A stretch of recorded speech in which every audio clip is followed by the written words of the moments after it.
So, I matched with this guy named Ryan on Tinder. He seemed pretty chill, and our conversations were actually fun. We'd been chatting for a few days and everything was going well.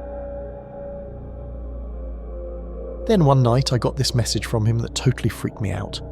It was late, around 1 a.m, and I was about to turn off my phone when I saw a new notification from Ryan. The message said, "I see you." I thought it was just a joke, but then he sent a photo of my house from outside. My heart raced. I was sure I never told him where I lived. I tried to brush it off, thinking maybe he'd found my address from somewhere else. But when I looked at his profile again, something felt weird. It wasn't just the photo, it was the way he was messaging, almost like he knew more about me than he should. I decided to message Ryan back. I was shaking a bit but tried to keep my cool. I typed out, "How did you get that photo of my house? This is kind of creepy." I hit send and waited, my anxiety growing with every passing second. The response came quickly. Ryan replied, "Just a little surprise for you. Don't be scared. I just wanted to see if you're really as brave as you seem." I felt a mix of relief and unease. It sounded like a weird prank, but something about it didn't sit right with me. I had a nagging feeling that Ryan wasn't being entirely honest. I decided to look up Ryan's profile information to see if there was anything suspicious. I revisited his Tinder profile and tried to find any additional details he might have shared. His profile picture and bio seemed pretty standard, nothing out of the ordinary. But then I noticed a few things that made me uneasy.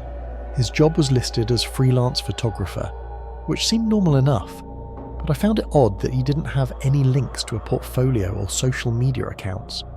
I checked his Instagram link, but it was broken. I tried searching his name online, but all I found were common results with no real personal details. Then I remembered the photo he sent me. I decided to do a reverse image search to see where it might have come from. I decided to unmatch and block Ryan. I felt uneasy and didn't want to deal with him anymore. I went to his profile and hit unmatch, then blocked him to ensure he couldn't contact me again. I took a moment to calm down and think about my next steps. I realized I needed to make sure my personal information wasn't out there for anyone to find.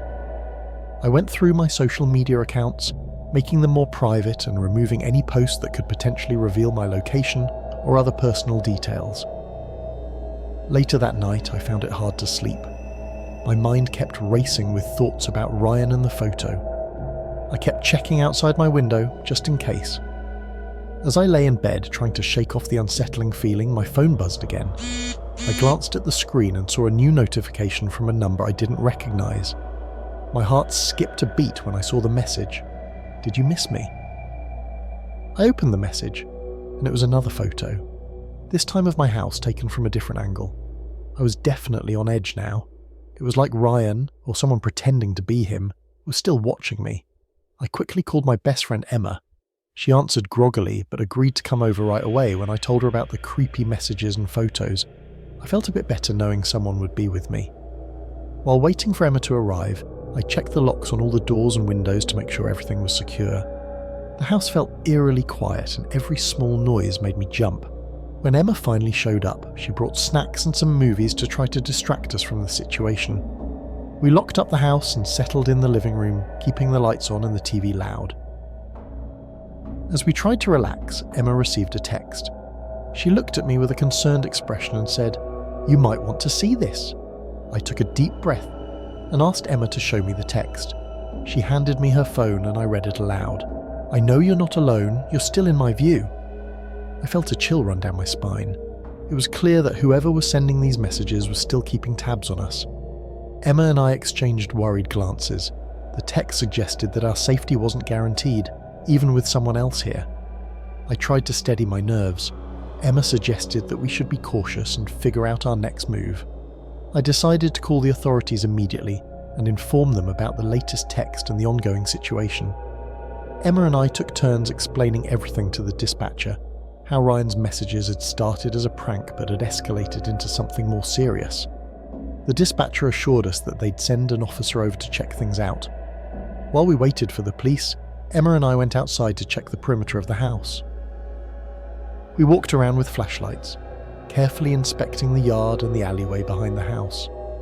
Every little sound made us jump and we kept glancing over our shoulders. The darkness made everything seem even more ominous. We didn't see anyone, but the creeping feeling that we were being watched remained. When we returned inside, we locked up again and waited for the police to arrive. When Emma got the new message, I felt my heart skip a beat.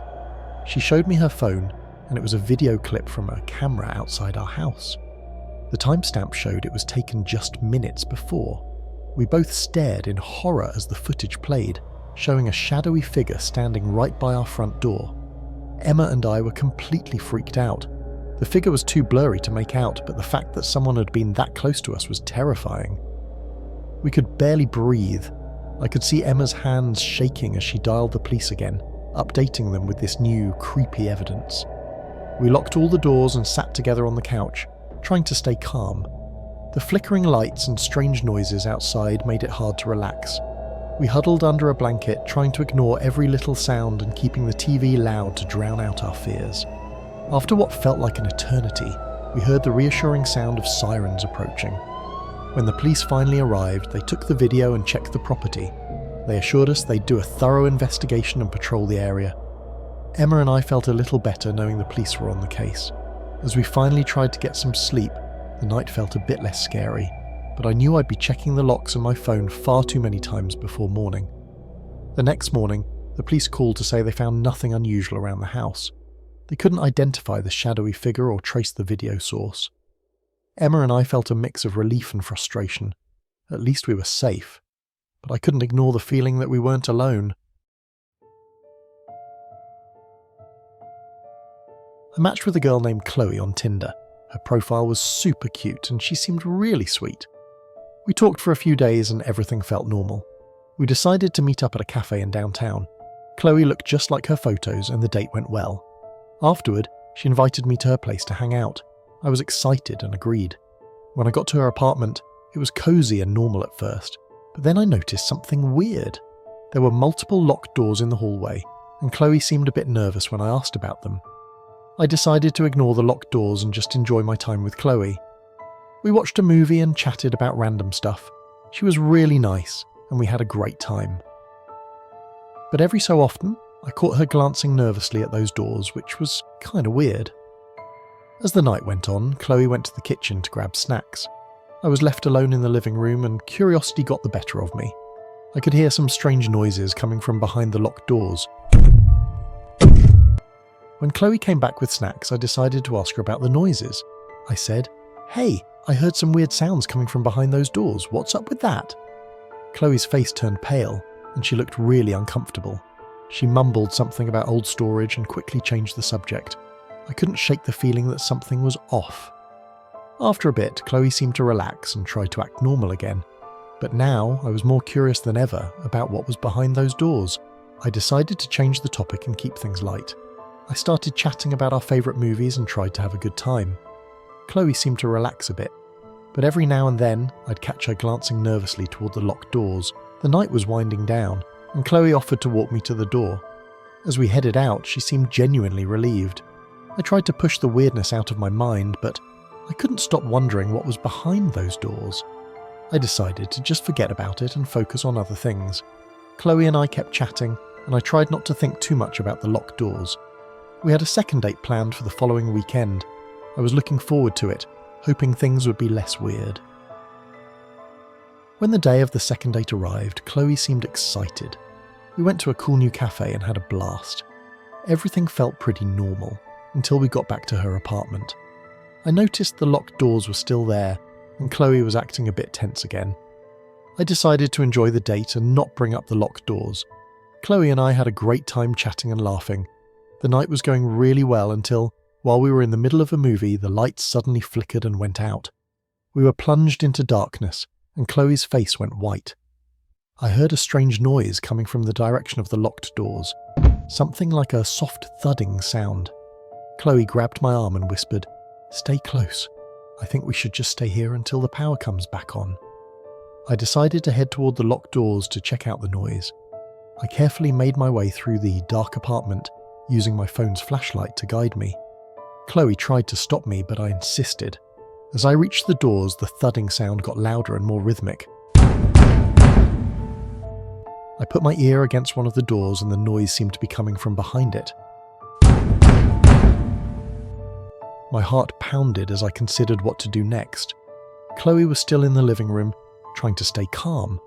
I couldn't take it anymore. I yelled out, "Chloe, what's going on with the lights, the locked doors and those weird thuds?" My voice echoed through the dark hallway. Chloe came rushing over, looking really scared. In the dim light of my phone, she seemed genuinely terrified. "I didn't want to tell you," she said, "but those doors, they lead to something I've been trying to keep hidden. I could hear the thudding getting louder and closer." Chloe's face was pale, and she looked like she was about to cry. I took a deep breath and said, "Chloe, you've got to tell me what's behind those doors and why you've been hiding it. What's going on?" Chloe's eyes were welling up with tears. She hesitated for a moment, then whispered, "I didn't want you to know because it's not something anyone should see." The thudding grew louder, almost like something or someone was trying to get out. Chloe looked terrified and the situation was getting creepier by the second. I insisted, "Chloe, I need you to tell me everything right now. What's behind those doors? Why have you been hiding it?" Chloe's face went pale.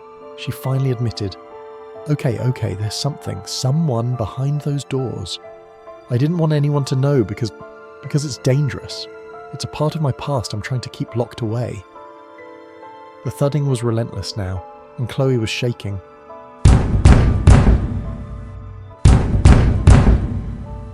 I could feel the tension in the air, and I knew we had to make a choice.